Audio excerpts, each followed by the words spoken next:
Well, we are in a modified live streaming uh, situation or conditions, so bear with us.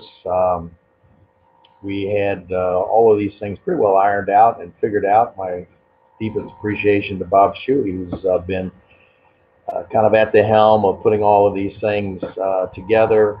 What is happening, as you may be watching on um, YouTube, is that we are going to be also recording this in a little bit different format, and we'll post it to the Facebook page. So hopefully by the end of our time together this morning, we'll have some things out there for you. For those that are able to connect, appreciate you being a part of this. We're already working on next Sunday with different equipment, a little bit more professional equipment, and to be able to bring that to you without any interruptions and any inconveniences. So again, welcome as we engage with one another, as we connect with one another. We will do our best to make this as seamless as possible for you. We will be in 1 Samuel chapter 24 and looking at verses 4 through 7. Again, when we do the Facebook posting or the follow-up posting, included in that will be the slides. So as you see me bend over every now and then, that's to assist in that. So again, my apologies. Well, let me just give you a little bit of humor to start off today. It's always, I think, good to laugh even in the midst of adversity. And this is a story about a business that had a need for an additional employee. And so the office manager put up a sign or created a sign that eventually was put on the front of their business that said, "Help wanted. Must be able to type, must be good with a computer, and must be bilingual. We are an equal opportunity employer." And so the office manager posted this on the front window of their business and went back inside. And it wasn't long afterwards that there was a golden retriever. Yes, I said golden retriever, that walked by and stopped and looked up at the sign and then managed to make their way into the business. Inside the business, the receptionist greeted the golden retriever, and as many of us would do, said, "Oh, you're so adorable." And of course, the dog began to wag its tail and have that kind of interesting smile. And then the receptionist said, "Well, can I help you?" And the golden retriever made their way back to that posting, help wanted posting, and put their paw on that sheet. And eventually, in that process, the receptionist determined what the dog was wanting. And so she went and got the office manager, said to the golden retriever, "Wait right here. I'll go get the office manager. That's the one that you're going to need to engage with in this question that you have." And so the office manager came out and looked down and again saw the adorable golden retriever and said, "Well, how can I help you?" And once again, the golden retriever went to the window where this help wanted sign was posted, put its paw up on the poster, and came back to the office manager and was looking up intently at the office manager's face. And they said to the golden retriever, "Well, there are certain requirements, and I just don't feel like you meet those requirements." And once again, the golden retriever went back to the sign and tapped the sign with their paw, and then came back to the office manager, and the office manager said, "Well, you have to be able to type." And with that, the golden retriever went over to a place where they actually had an old typewriter set up and kind of banged away and came back with a piece of paper, and it was typed out. Well, the office manager was astonished and it just was kind of caught off guard and said, "Well, that's very good. Well, you're an incredibly smart animal, but I still can't hire you. You also need to be able to work on the computer. And with that, the golden retriever found a empty workstation where there was a computer set up and began to pull up the internet, managed to do some Microsoft work on Word and Excel, and again, the office manager was just overwhelmed. He just couldn't believe that a golden retriever could not only type, it could also work on the computer. But once again, they said to the golden retriever, well, but you haven't met all of the requirements. And with that, they said, you also have to be bilingual. The dog looked up at the office manager with those great puppy eyes and said, or actually communicated, meow. So I hope that we've lightened your day a little bit with some humor. Definitely some difficult challenges in our world as we speak. But we want to give you some good news today. We get plenty of bad news. We get a lot of coronavirus news. We get a lot of things brought into our lives that either are communicated verbally or we see visually. But I want to share with you today some good news. And as we have been going through our Lenten series entitled Sacrifice and Surrender at the Cross, our aim has been to guide each of us into the presence of God as well as the experience of His grace on Resurrection Sunday, which is just not very far away. It's coming up soon. But in this series, we've been working through the acronym CROSS to learn what aspects of our lives come into play when we are literally at the cross. And thus far, we've looked at the idea of the topic of choices, choices that a person must make when they're at the cross. We then dove into the topic of relationships. And then this morning we focus on those opportunities that are to be considered when at the cross. Now, we're all familiar with opportunities. Those in sales, when they're out, often will emphasize what a great opportunity that they are presenting for a limited time only, or maybe with a verbiage that says just for you.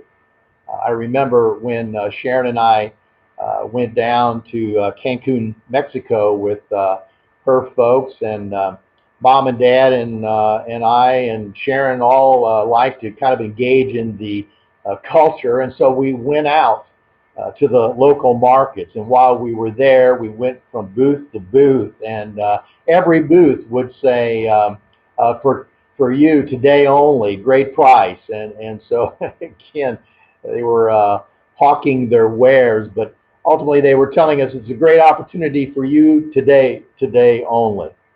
The United States has been regarded globally as a land of opportunity, a place where people can come and pursue the American dream, which can be attained through hard work and determination.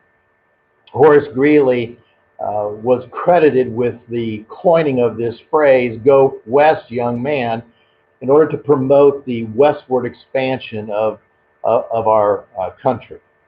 Opportunity is defined as a set of circumstances that make it possible to do something.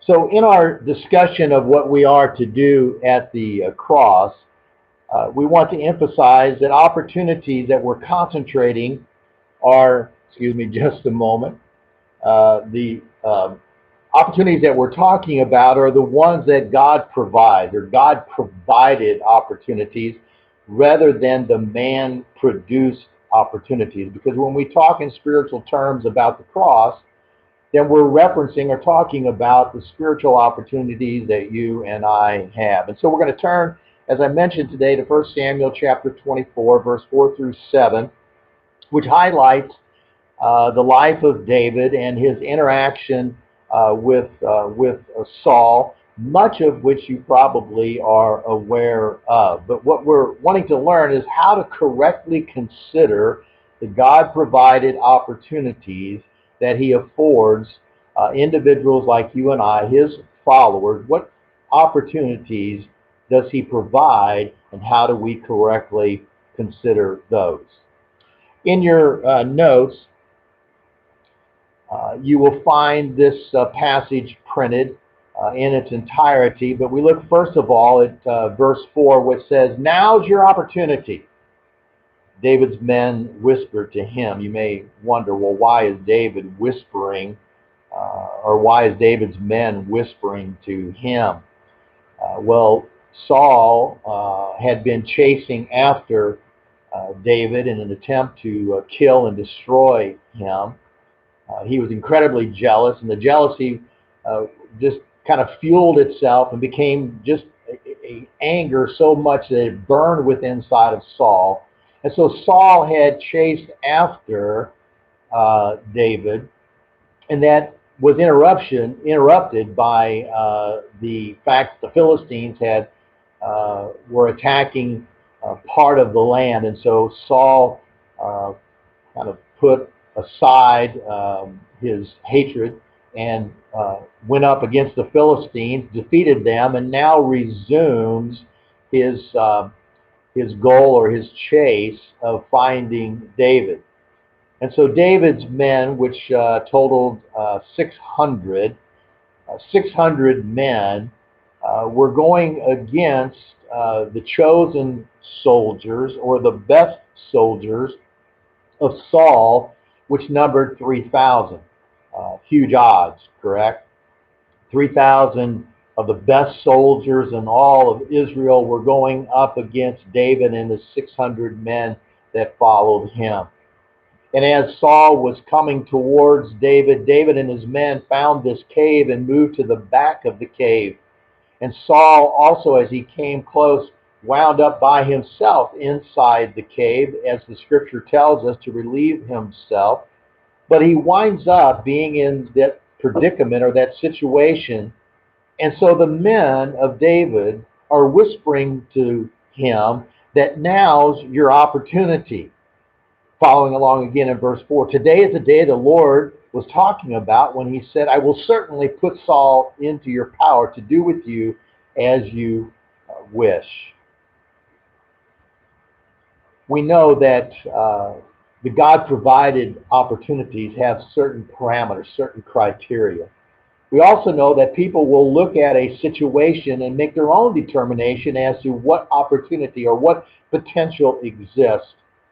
But we're trying to learn today how we correctly consider these God-provided opportunities.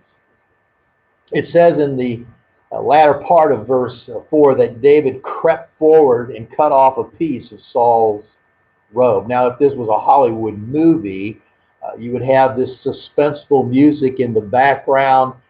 Everything would slow down.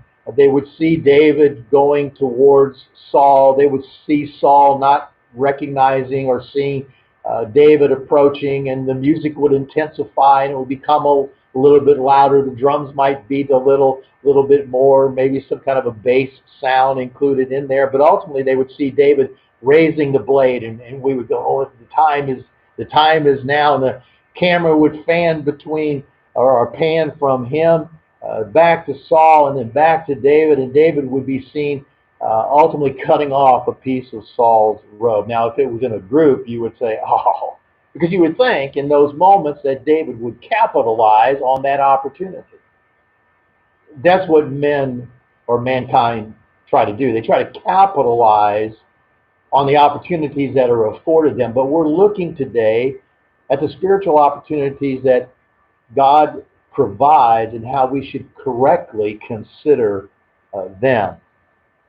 When you're at the cross, in your notes you might see, but when you're at the cross, you must sacrifice your will. In John 6, verse 38, it says, "For I have come down from heaven not to do my will, but the will of him who sent me." That was Jesus speaking. Jesus understood that the Father was providing him opportunities. But when it comes to the God-provided opportunities, we we must realize that it's not our will that needs to be done, it's the Father's will, it's God's will. And so again, John 6:38 says, "For I have come down from heaven," this is Jesus speaking, "not to do my own will, but the will of him who sent me." There's that essence of you making that kind of a sacrifice, that it's not, in David's case, it's not what the men say, now's not the opportunity. What's the will of God? The second part of correctly considering these opportunities that God provides, again in your notes, is that you must surrender your way. It's amazing, isn't it, how quickly we kind of formulate what needs to be done.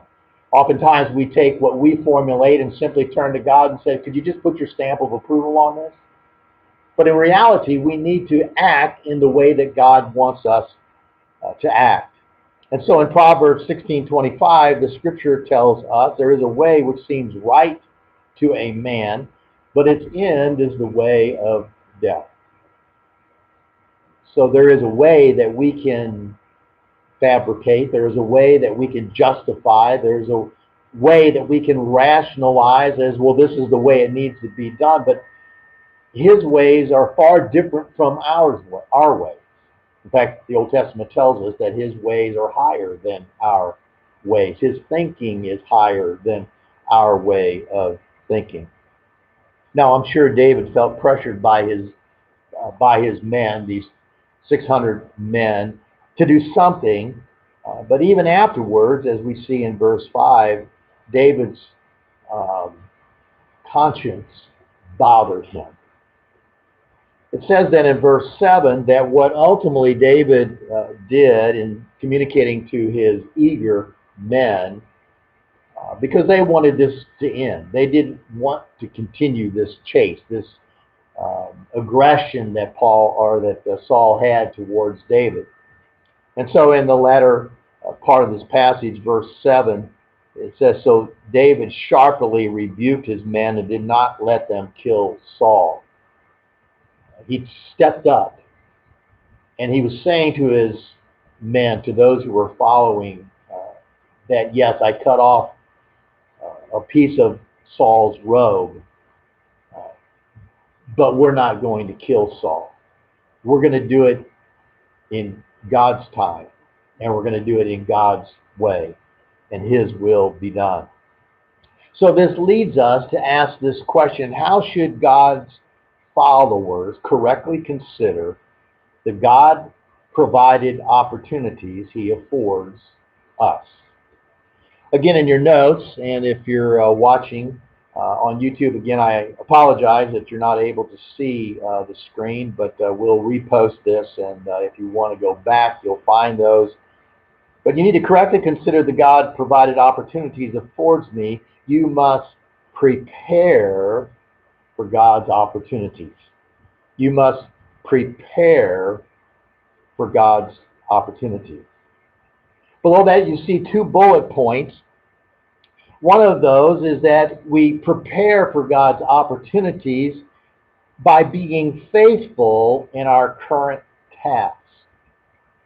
By being faithful in our current task. If you go back, or perhaps you know, but if you go back and look in the scriptures about David, he was the youngest of all of the brothers, and he, because of his age or his pecking order in the family, he was given the assignment to go out and tend to the family's flock. While he was out tending to his family's flock, he learned how to be effective with a sling. In fact, he would communicate later to Saul that when he was tending to the lambs, to these prized possessions of the family, that he was able to defeat the lion and the bear. He had learned that skill while out in that task that he was undertaking. Have you ever been around sheep, or you've been on a farm, you realize that tending sheep is not really all it's cracked up to be. But he also learned another skill while he was out there, because sheep need to be they need to be soothed, because they tend to be very fearful animals. If you know the shepherd's psalm, you realize that the shepherd's work is really to protect the sheep from themselves. They'll actually drown themselves if they're drinking from a stream that's running too fast. So it's the shepherd's duty to soothe the fears of the flock. And so David learned the skill of playing the harp and making up songs and lyrics and soothing the sheep that were in his care. Well, obviously, from those examples, we know that they played a role in him becoming the advocate for Israel against the giant Goliath.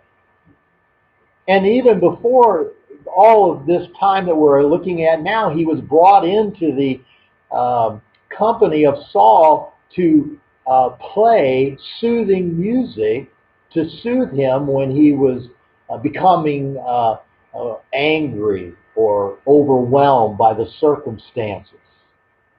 So merely to say that I must prepare, you and I must prepare for God's opportunities, and we do that in part by being faithful to the task that is before us right now. Because where you are at now is where you're at.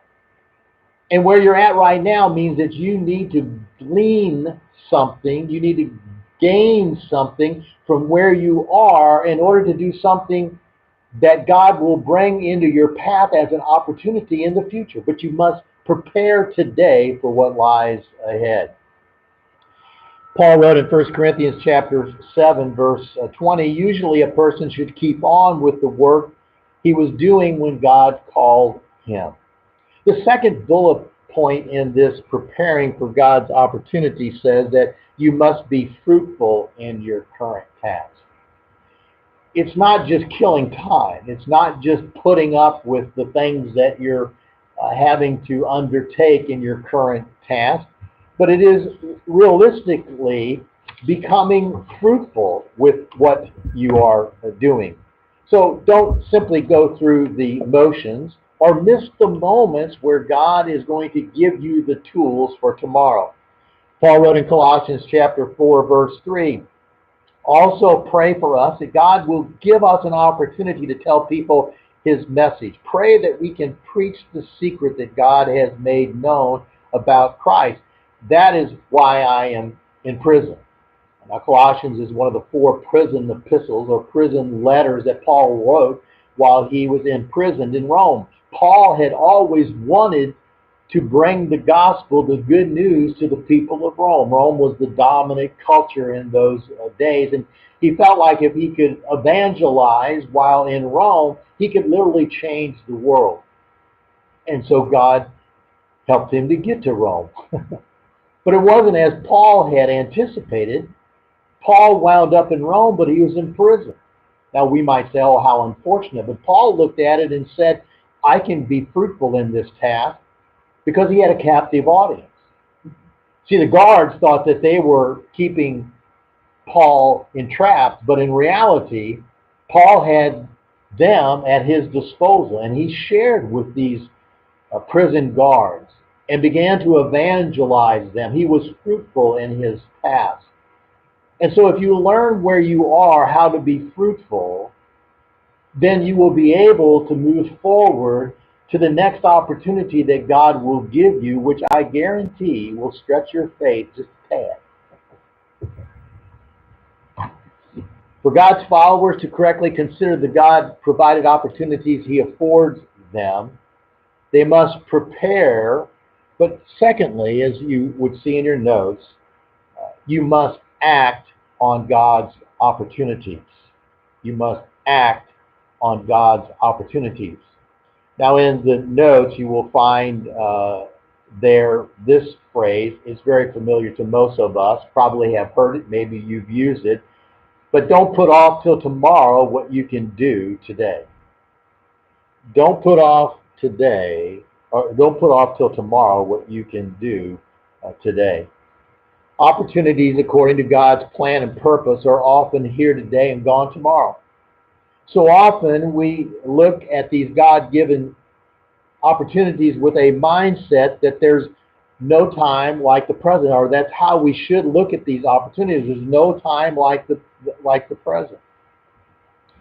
When Sharon's dad was in the hospital and he had struggled with cancer and had seemingly overcome or defeated that, and then wound up because of some circumstances back in the hospital. And it seemed apparent at the time that that he was moving toward latter days.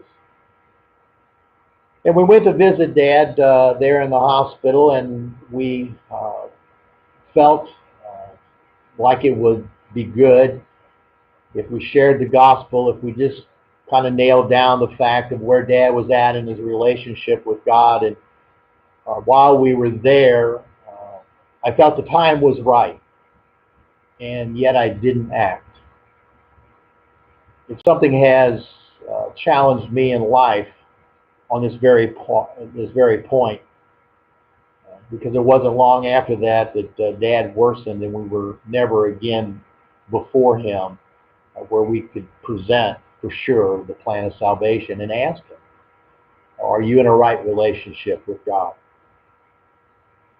So when God brings an opportunity, it's a God-provided opportunity, when that's before you, it's critical, I would say from my experience, critical that you act on that opportunity. Acts chapter 3, verse 12 in your notes. Peter saw his opportunity and addressed the crowd. He stood up and publicly began to proclaim the good news of Christ. It's not really something Peter was wanting to do, even though he was an impetuous guy. We find him early when he was referred to as Simon, that he had some issues with pride. God changed that element of him, and when this opportunity arose, he saw the opportunity and he acted upon it. In Proverbs chapter 10, verse 5, it says, a wise youth works hard all summer. A youth who sleeps away the hour of opportunity brings shame. It's a reference to those times of when it was time to do the harvest, the workers needed to get out and do the harvest. To put it off could mean that postponement could be an adversity to getting the crops in. So you weren't really fulfilling your duties when you put off going out into the fields and working. And so the wisdom of Proverbs chapter 10, verse 5 is that there's no time like the present. The person that God is looking for is the one that will put his hand to the plow and not look back, but will tend to the needs that are before him. The next point that we want to raise in correctly considering the opportunities, the God-given opportunities as they present themselves to you, is that you must serve in God's opportunities. You must serve in God's opportunities. God's purpose and plan for you and your godly service is twofold. These aren't in your notes, so I'll go slowly here. Make sure you get that. But God's purpose and plan for you and your godly service is twofold. First of all, for you to make a difference. You might want to write that down. God's plan and his purpose for you in this godly service, correctly considering the God opportunity, is for you to make a difference. It makes sense when you go back to what Jesus said on the Sermon on the Mount, that we are to be the salt of the earth, the light of the world. We're to have an influence on our world, or our oikos, our sphere of influence. Could be in your neighborhood, could be in your own family, could be in your workplace, but wherever you are, that sphere of influence, God's purpose and plan for you when bringing a God-provided opportunity before you is that you make a difference for them.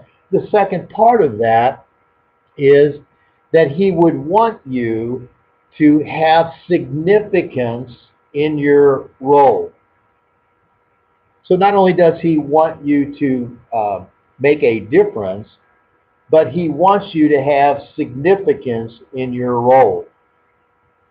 So for those of you who are on the Facebook, my apology, getting back to where we were at. but he wants you to have a significance in your role as God's instrument of grace and mercy and peace. So in the scriptures, there in your notes, Galatians chapter 5, verse 13, for you, brethren, have been called to liberty, only do not use liberty as an opportunity for the flesh, but through love serve one another. God wants you to have a role. He has a purpose and a plan for the opportunity that he's giving to you, and so he wants you to make a difference. He wants you to be a significant tool or a significant factor in sharing his love and his grace and his mercy to those before you. If you're simply sitting idly by, you're a spectator. You're not a partaker in the kingdom work that is before you. God doesn't want you on the sidelines. He wants you on the field. He wants you on the court. He wants you in the game, making a difference, but playing a significant role in your effort to touch those around you. Galatians chapter 6, verse 10 says, when we have the opportunity to help anyone, we should do it. Interesting that when Bob and I were up at the Hampton, which is where we're broadcasting from right now, but when we were up the Hampton Inn on Friday, it was quite a sight. We had more electronic devices and apparatuses than probably Best Buy has. But we were working all of these things, trying to work out some of the glitches, and obviously we didn't figure everything out, but that was on me, not on Bob. He really did a great job. But in the midst of all of this, in the very midst of all that we were doing, my phone rang, and as I do most often these days, if it's not a number I recognize, I just bypass it, just shut it off, and I did.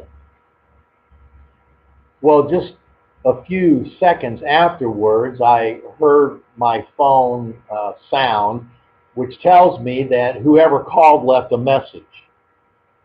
Well, we were kind of on a time crunch, and so we finished up everything, and when I got home, I pulled up the phone, the message, and listened to it, and it was a lady by the name of Dora. And Dora had called Collinsville, the city of Collinsville.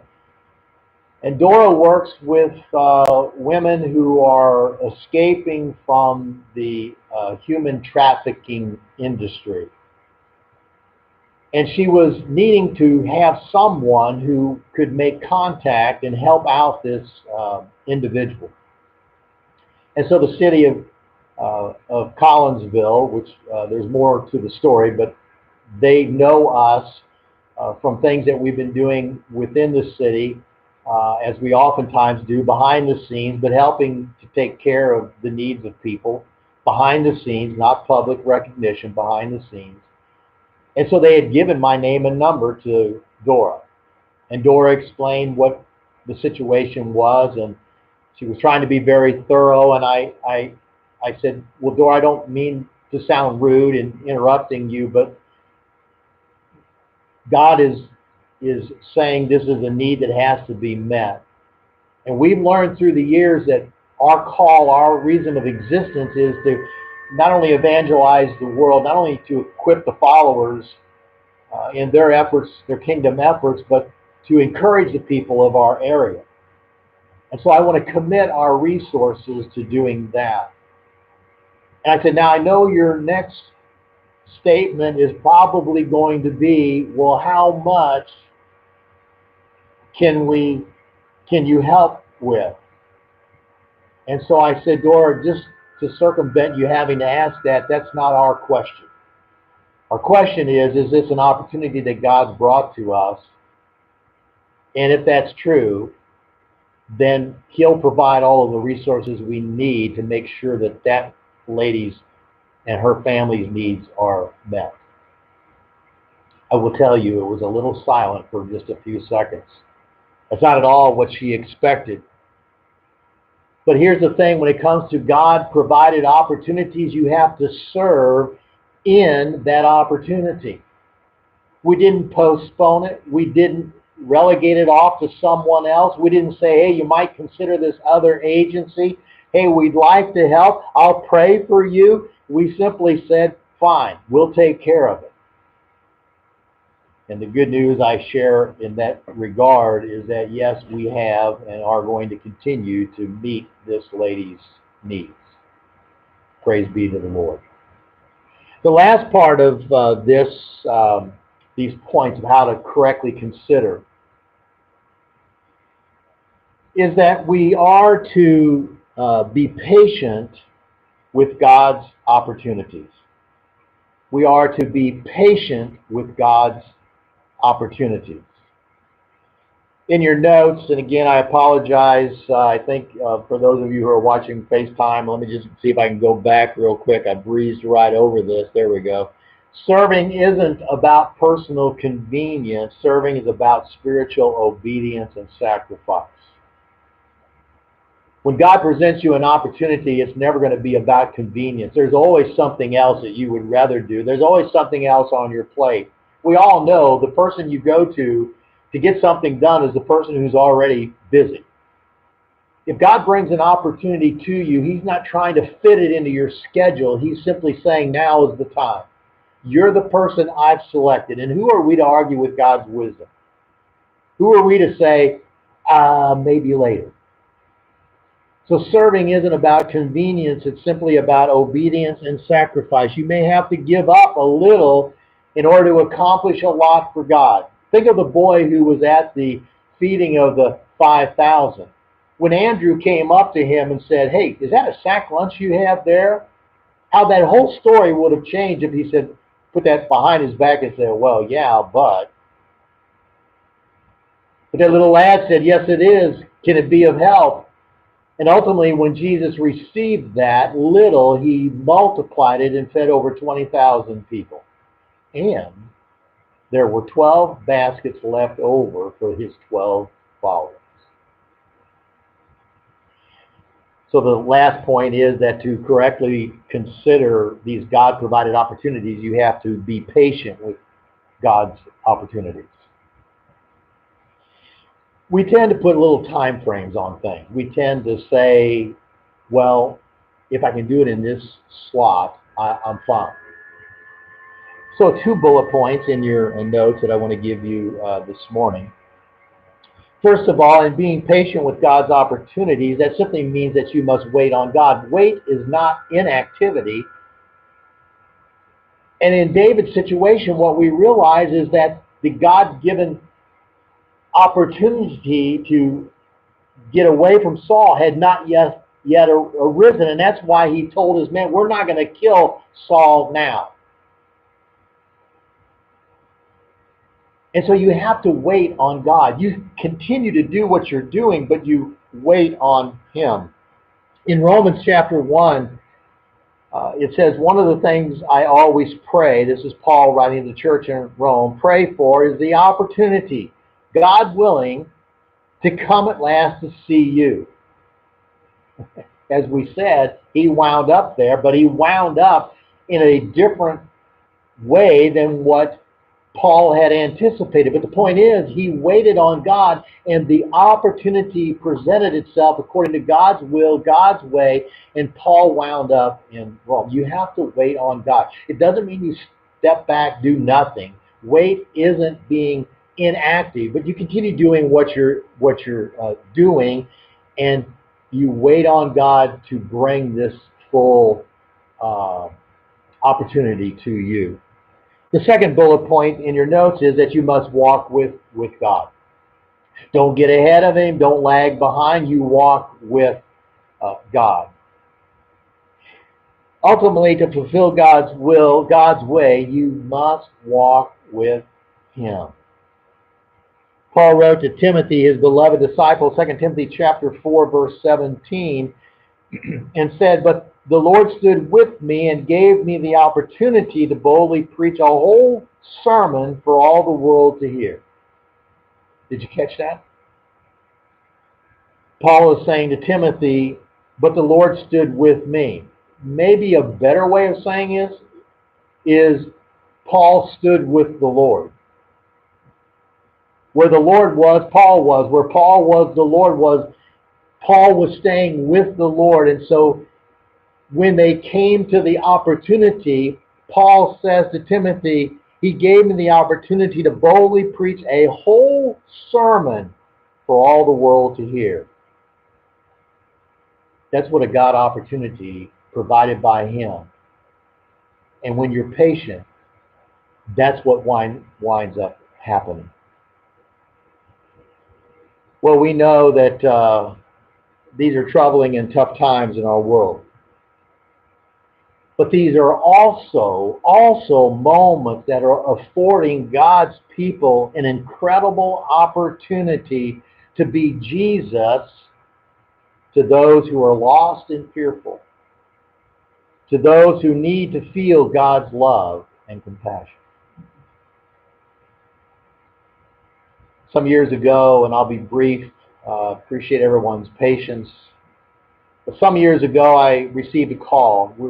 Sharon and I were in San Antonio, Texas, and I received a phone call from a couple. It was the dad that was talking to me, but a husband and wife. Their son was in San Antonio. They live down near Florida.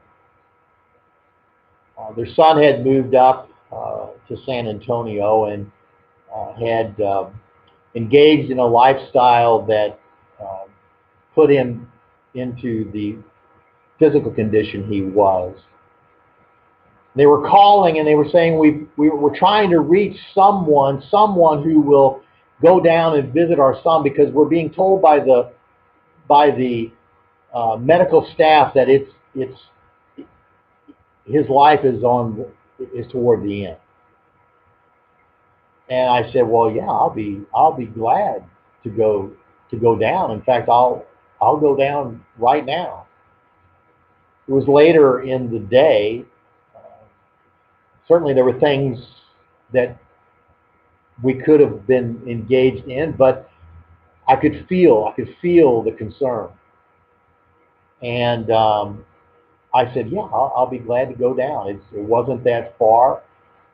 And so when I was getting ready to hang up, I got some of the particulars as to his name and what room. They didn't know which room, but I got his name and obviously which hospital. And before he hung up with me, the dad said, well, I do want to tell you he has AIDS.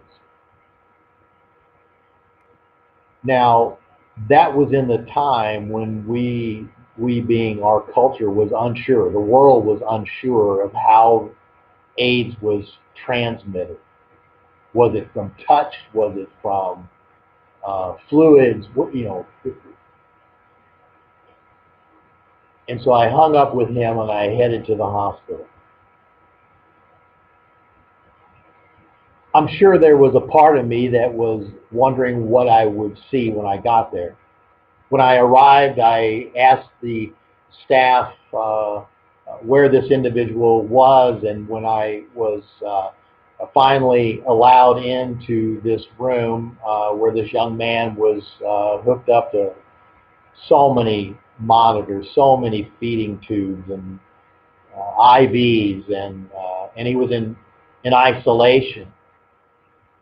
And I looked at that young man, and I have to tell you, God's compassion just flooded my heart. I put my hand on his hand where one of the IVs was inserted into his veins, and I put my hand there and I called softly his name, and he could barely get his eyes open. Told him who I was and let him know that his mom and dad were coming soon and that they love you. They've asked me to come and be here, and I just want to be here, and I want you to know Jesus loves you. A tear began to trickle down. I moved my hand from his hand, and I just gently as I possibly could, wiped that tear away. And I asked him, I said, do you know God's love? And he was so frail, so weak, he couldn't move, he couldn't communicate. And I said, if you do, just blink. And he blinked.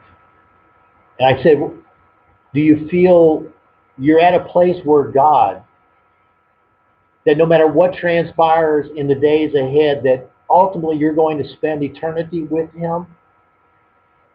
And there was no blink. And I said to him, would you like to pray and get yourself right with God? And there was a blink. I moved my hand from where his tear had rolled down his face and put my hand on his forehead. He was perspiring. He was just feverish. And we prayed the sinner's prayer. And when we were done, I said, have you now received Christ? And he blinked. On my way home that night, it kind of came to my mind, wow, what happens if through these actions I've now become a carrier? I don't want to impact negatively my family. And it is like God spoke out loud, but he spoke into my heart. And he said, Dan, you were me today. Just as Jesus touched the leper, which back in his time was a social mistake, a religious mistake, I was reminded that I had become God's voice and God's compassion and God's love and God's mercy in those moments. When there's an opportunity and you walk with God, everything changes, because God's not going to allow things bad to happen to you by doing good things for him. And so in these days of the coronavirus, we need to exercise our faith. We need to exercise common sense. We hope you're doing well.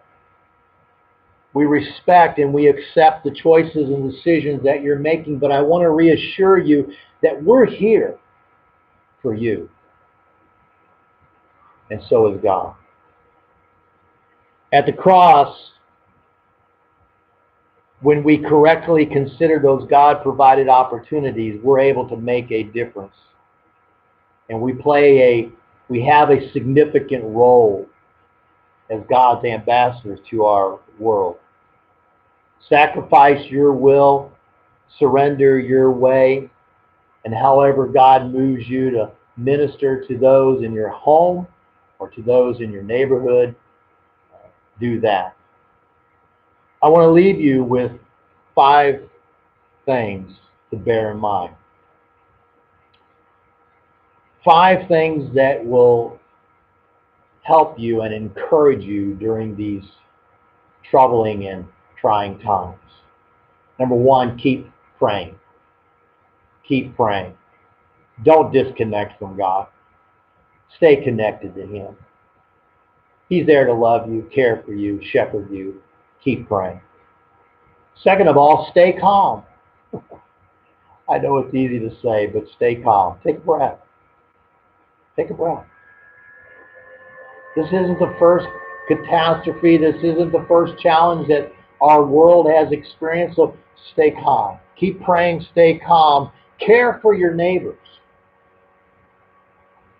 You make your choices. You make your decision on how that plays out, but care for your neighbors. Call them, text them.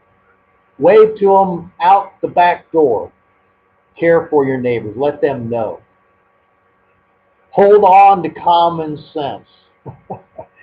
As I was with a group of men on Tuesday, we kind of talked about common sense, and I will tell you that there's a shortage of common sense in our world, even in the best of times. So hold on to common sense. And then lastly, have faith in God. have faith in God. Thank you for joining us today as we've looked today at the cross, the opportunities. Again, we'll be posting these things to Facebook. Also, it'll be available on YouTube that you can come back out.